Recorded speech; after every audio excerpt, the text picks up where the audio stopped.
क्या आपने कभी सोचा है कि कोई आपके दिल की धड़कनें तेज कर सकता है, आपके फैसलों को मोड़ सकता है, आपके मन के तारों को बिना छुए हिला सकता है और आप जान भी नहीं पाते?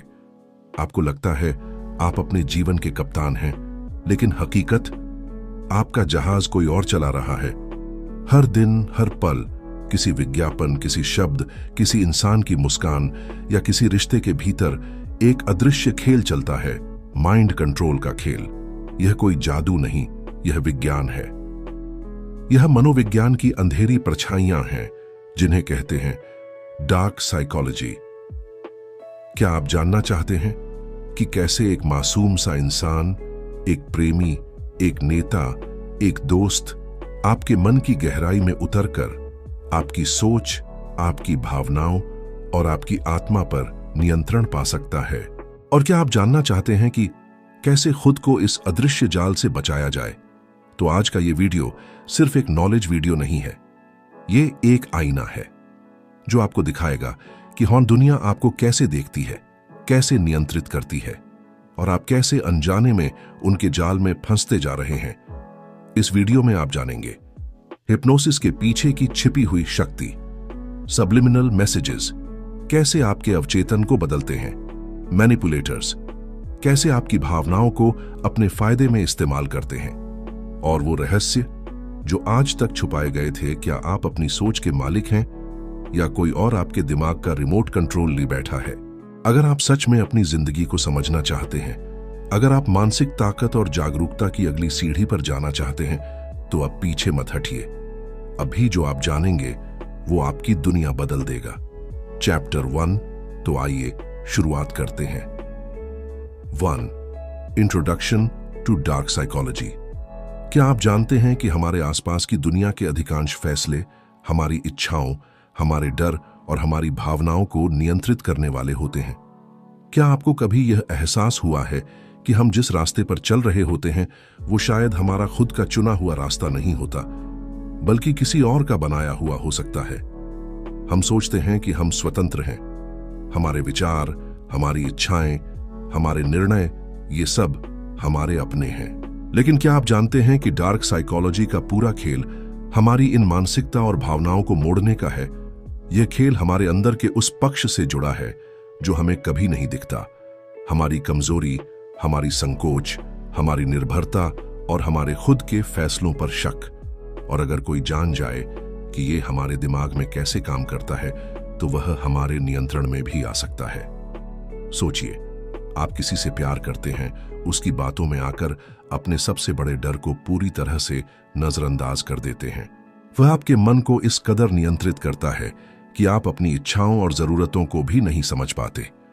यही है डार्क साइकोलॉजी का सबसे खतरनाक खेल, मानसिक शोषण। डार्क साइकोलॉजी का उद्देश्य लोगों को इस तरह से नियंत्रित करना है कि वे अपने फैसले खुद नहीं बल्कि दूसरे लोगों की इच्छाओं के हिसाब से लेते हैं।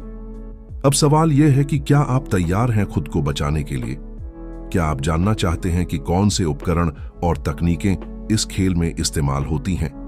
अगर हां, तो इस किताब का हर शब्द आपके लिए जागरूकता का एक और कदम होगा। चैप्टर 2।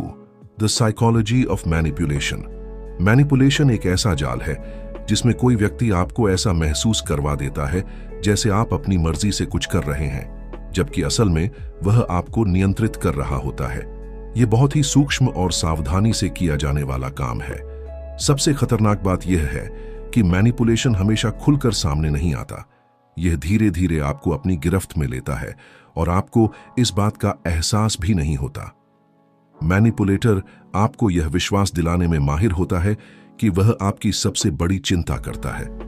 वह आपकी भावनाओं का इतना ख्याल रखता है कि आप खुद से सवाल तक नहीं करते कि उसकी मंशा क्या है।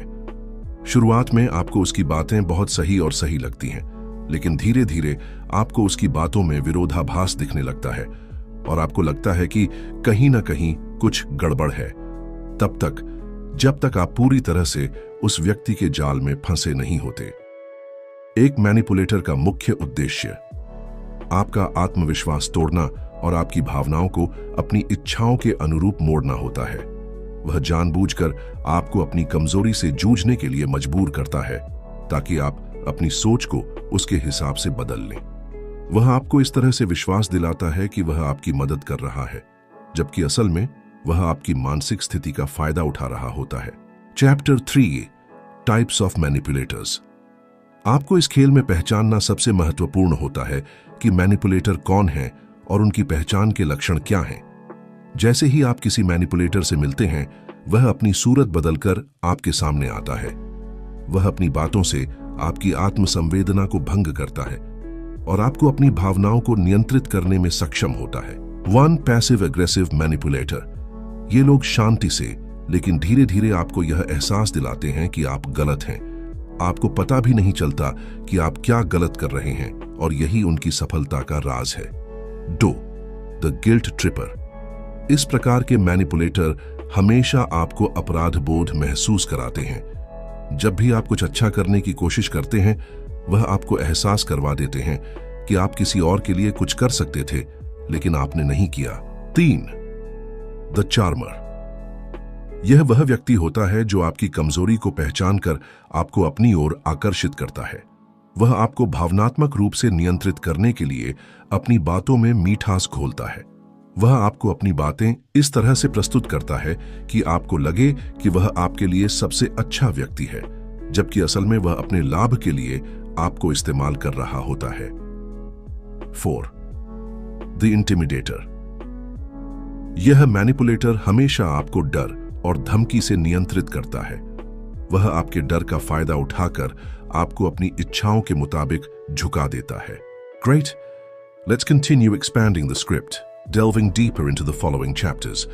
I'll make sure to enhance the narrative with emotional depth, real-life examples, and detailed explanations to engage your audience and build up the character count. Chapter 4 Techniques of Psychological Manipulation. Manipulation की तकनीकें इतनी सूक्ष्म और खतरनाक होती हैं कि बिना किसी को इसका एहसास हुए वे उन्हें अपने काबू में कर लेते हैं। ये सभी तकनीकें उन मानसिक स्थितियों का फायदा उठाती हैं जहां इंसान भावनात्मक रूप से कमजोर होता है। एक बार जब मैनिपुलेटर इन तकनीकों का इस्तेमाल करना शुरू कर देता है, तो फिर वह धीरे धीरे आपकी सोच और फैसलों पर पूरी तरह से कब्जा कर लेता है। Fake love bombing. Love bombing यह सबसे पहला कदम होता है। मैनिपुलेटर आपको प्यार और प्रशंसा से भर देता है। वह आपको ऐसा महसूस कराता है कि आप उससे जुड़ने के लिए अभिशप्त हैं। आपको उसकी उपेक्षा के बाद अचानक उसका प्यार और समर्थन महसूस होता है। इसका उद्देश्य आपको यह विश्वास दिलाना होता है कि वह आपके जीवन का सबसे महत्वपूर्ण हिस्सा है और आप उसके बिना कुछ नहीं हो। 2 साइलेंट ट्रीटमेंट। साइलेंट ट्रीटमेंट यह एक और खतरनाक तकनीक है। इसमें मैनिपुलेटर आपको बिल्कुल नजरअंदाज कर देता है। वह न सिर्फ आपको शारीरिक रूप से दूर कर देता है, बल्कि आपके आत्मसंवेदना को भी कमजोर करता है। यह एक मानसिक यातना होती है जो धीरे धीरे आपके आत्मविश्वास को समाप्त कर देती है। आप यह सोचने लगते हैं कि शायद आप ही गलत हैं और इसलिए वह आपसे बात नहीं कर रहा है। 3 गैसलाइटिंग। गैसलाइटिंग गैसलाइटिंग एक ऐसी तकनीक है जिसमें मैनिपुलेटर आपके दिमाग से खेलता है। वह आपकी वास्तविकता को इस हद तक विकृत कर देता है कि आपको खुद पर संदेह होने लगता है। जैसे वह बार बार आपको कहेगा, क्या तुम ठीक हो? तुम अक्सर चीजों को गलत समझते हो। धीरे धीरे आप यह मानने लगते हैं कि शायद आपने ही कुछ गलत किया है और यही उसकी सफलता का राज होता है। 4 ट्रायंगुलेशन। ट्रायंगुलेशन यह तकनीक तब लागू होती है जब मैनिपुलेटर किसी और को आपकी रिलेशनशिप में घसीटता है। वह आपको किसी तीसरे व्यक्ति से मुकाबला करवा देता है, जिससे भ्रम और असुरक्षा पैदा होती है। इसका उद्देश्य यह होता है कि वह अपने नियंत्रण को और मजबूत कर सके और आप अपने आप को कमजोर महसूस करें। इन तकनीकों के जरिए मैनिपुलेटर आपको अपने इशारों पर नचाता है। इनका मकसद केवल एक ही होता है, आपके दिमाग और मन को अपने कब्जे में लेना। Chapter 5 emotional manipulation and control. भावनाओं का खेल सबसे खतरनाक होता है क्योंकि यह इंसान की सबसे बड़ी ताकत और कमजोरी दोनों है। जब मैनिपुलेटर आपके भावनात्मक पक्ष को नियंत्रित करता है, तो वह आपको इस हद तक प्रभावित कर सकता है कि आप खुद को भूल जाएं और केवल उसकी इच्छाओं के अनुरूप कार्य करने लगें। उदाहरण के तौर पर, जब कोई आपको डराने के बाद प्यार दिखाता है तो यह एक जाल होता है। मैनिपुलेटर आपको मानसिक रूप से इतना कमजोर कर देता है कि आप हर बार उसे साबित करने के लिए तैयार रहते हैं कि आप उसे पसंद करते हैं या आप उसकी उपेक्षा से डरे हुए हैं। एक और उदाहरण, वह आपको कभी कभी नकारात्मक भावनाओं से भर देता है और फिर अचानक आपको ऐसे स्नेह से घेर लेता है कि आप विश्वास करने लगते हैं कि वही सही है। यह एक तरीका है जिससे मैनिपुलेटर आपको अपने नियंत्रण में ले आता है। यह सब आपके मानसिक शोषण के लिए किया जाता है और आपको पता भी नहीं चलता। यह प्रक्रिया इतनी धीरे धीरे होती है कि आप खुद को उसके जाल में फंसा हुआ पाते हैं। आपकी आत्म मूल्य की भावना खत्म हो जाती है और आप बस उस व्यक्ति के अनुसार खुद को ढाल लेते हैं। Chapter 6, persuasion versus manipulation. प्रेरणा और मैनिपुलेशन के बीच का अंतर बहुत महीन होता है। प्रेरणा एक सकारात्मक प्रक्रिया है जहां सामने वाला आपके भले के लिए काम करता है। वह आपको आपके व्यक्तिगत लाभ के लिए प्रेरित करता है। वहीं मैनिपुलेशन का उद्देश्य सिर्फ और सिर्फ मैनिपुलेटर के फायदे के लिए होता है। यह फर्क पहचानना बेहद महत्वपूर्ण है। जब कोई व्यक्ति आपके फैसलों में आपकी भलाई का दावा करता है लेकिन असल में वह अपना फायदा देख रहा होता है, तो समझ जाइए कि आप मैनिपुलेशन के शिकार हो रहे हैं। उदाहरण, अगर कोई आपके फैसलों को इस तरह से मोड़ता है कि आप उनके मुताबिक सोचें और उनका फायदा उठाएं, तो वह मैनिपुलेटर है। वहीं अगर कोई आपके विचारों का सम्मान करते हुए आपको अपने निर्णय पर विचार करने की आजादी देता है, तो वह एक प्रेरक व्यक्ति है। Chapter 7, gaslighting and mind games. Gaslighting सिमुडिस का असर इतना गहरा होता है कि यह इंसान को मानसिक रूप से पूरी तरह से कमजोर कर देता है। जब मैनिपुलेटर गैसलाइटिंग का इस्तेमाल करता है तो वह आपके खुद के दिमाग से खेलता है। वह बार बार आपको यह विश्वास दिलाता है कि आपने जो महसूस किया वह गलत था और वह आपको यह मानने पर मजबूर कर देता है कि आपकी सारी यादें और समझ गलत हैं। उदाहरण, कोई कहे, तुमने ऐसा नहीं कहा था, तुम बहुत ज्यादा सोचते हो, यह सिर्फ तुम्हारा वहम है। इन शब्दों से वह आपको अपने मानसिक स्वास्थ्य पर शक करने के लिए मजबूर कर देता है। धीरे धीरे आप यह सोचने लगते हैं कि शायद आपने ही वह बातें नहीं कही थीं और आपकी सारी यादें झूठी हैं। यह गैसलाइटिंग की सबसे खतरनाक तकनीक होती है। Chapter 8, NLP, neuro linguistic programming. NLP या न्यूरो लिंग्विस्टिक प्रोग्रामिंग एक शक्तिशाली उपकरण है जिसका इस्तेमाल मैनिपुलेटर आपके विचारों को अपने हिसाब से मोड़ने के लिए करते हैं। यह तकनीक आपके विचारों, बोलचाल और शरीर की भाषा के माध्यम से आपके दिमाग को प्रभावित करती है। उदाहरण, अगर कोई व्यक्ति एक सही शब्द, सही समय और सही भावनाओं के साथ कुछ कहे, तो वह आपकी सोच को पूरी तरह से बदल सकता है। एनएलपी के तहत वह आपको यह विश्वास दिलाता है कि जो वह कह रहा है वही सही है और आप उसी पर विश्वास करने लगते हैं। यह तकनीक आजकल के सेल्स, मार्केटिंग, राजनीति और रिश्तों में छिपी हुई है। जब आप किसी से मिलते हैं तो आप उसकी बातों, हाव भाव और संकेतों से प्रभावित होते हैं और यही एनएलपी की ताकत होती है। Chapter 9, subliminal messages. यह तकनीक आजकल के सेल्स, मार्केटिंग, राजनीति और रिश्तों में छिपी हुई है। जब आप किसी से मिलते हैं तो आप उसकी बातों, हाव भाव और संकेतों से प्रभावित होते हैं और यही एनएलपी की ताकत होती है। एंड सब्लिमिनल इन्फ्लुएंस, सम्मोहन, हिप्नोसिस एक ऐसी प्रक्रिया है जो इंसान को मानसिक रूप से नियंत्रित करने का एक तरीका है। लेकिन आपको यह जानकर हैरानी होगी कि सम्मोहन सिर्फ नींद में नहीं होता, यह जागते हुए भी हो सकता है। सब्लिमिनल मैसेजेस वह संकेत होते हैं जो आपके अवचेतन मन तक पहुंचते हैं। यह छोटे से छोटे संकेत होते हैं, जैसे बैकग्राउंड में कोई खास संगीत, एक रंग का प्रभाव या किसी दृश्य का पुनरावलोकन। इन संकेतों के जरिए आपके दिमाग में कुछ गहरे विचार और भावनाएं डाली जाती हैं जो आपको प्रभावित कर सकती हैं बिना आप खुद जान पाए। Chapter 10, the narcissist and the psychopath. क्या आपने कभी महसूस किया है कि कोई आपकी भावनाओं से खेलता है, आपकी आत्मा को इस कदर छेड़ता है कि आप खुद को खो बैठते हैं? नार्सिसिस्ट और साइकोपैथ ये दो चेहरे हैं जो बहुत खतरनाक होते हैं। इन्हें पहचानना मुश्किल होता है, लेकिन जब तक आप नहीं पहचानते तब तक ये आपके इमोशन से खेल चुके होते हैं। नार्सिसिस्ट एक व्यक्ति जो सिर्फ अपनी छवि और अपनी इच्छाओं को सबसे ऊपर रखता है। वह शुरुआत में आपको प्यार और आदर्श दिखाता है, लेकिन धीरे धीरे वह आपको कंट्रोल करना शुरू कर देता है। जैसे ही आप उसकी जिंदगी का हिस्सा बनते हैं, वह आपके इमोशंस को धीरे धीरे कमजोर कर देता है। साइकोपैथ एक ऐसा व्यक्ति जिसे न तो आपकी भावनाओं की कोई परवाह होती है और न ही उसे पछतावा होता है। वह सिर्फ अपने लक्ष्य के लिए किसी भी हद तक जा सकता है। उसके पास भावनाएं नहीं होती, केवल एक मास्क होता है जो लोगों को धोखा देने के लिए पहना जाता है। सोचिए, क्या आप ऐसे लोगों से जूझ रहे हैं? क्या आप उनकी चालें पहचान पाएंगे? Chapter 11 social engineering and media manipulation. आजकल के दौर में हमें जो कुछ भी दिखाया जाता है वह सच नहीं होता। सोशल मीडिया और मीडिया कंपनियों का एक गेम है जो हमें अपनी तरफ खींचता है। यह हमें सोचने के तरीके को आकार देता है। क्या आपने कभी सोचा है कि आप जो कुछ भी सोशल मीडिया पर देखते हैं वह किसी न किसी एजेंडे के तहत सामने आता है? चाहे वो एक वायरल वीडियो हो या एक विवादास्पद हेडलाइन, सब कुछ आपके दिमाग में एक खास तरह की छाप छोड़ता है। मीडिया अब सिर्फ सूचना का स्रोत नहीं रहा, यह आपके विचारों को बदलने का एक बहुत शक्तिशाली औजार बन चुका है। और फिर हम सोचते हैं, क्या यह हमारी वास्तविकता है या केवल एक सोशल इंजीनियरिंग का हिस्सा? Chapter 12 reading and controlling human behaviour.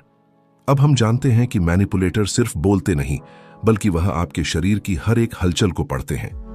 आपकी आंखों की हर एक मुस्कान, आपके शब्दों की छिपी हुई अर्थ, ये सब उनके लिए एक संकेत होते हैं जिसे वह अपने हिसाब से मोड़ सकते हैं।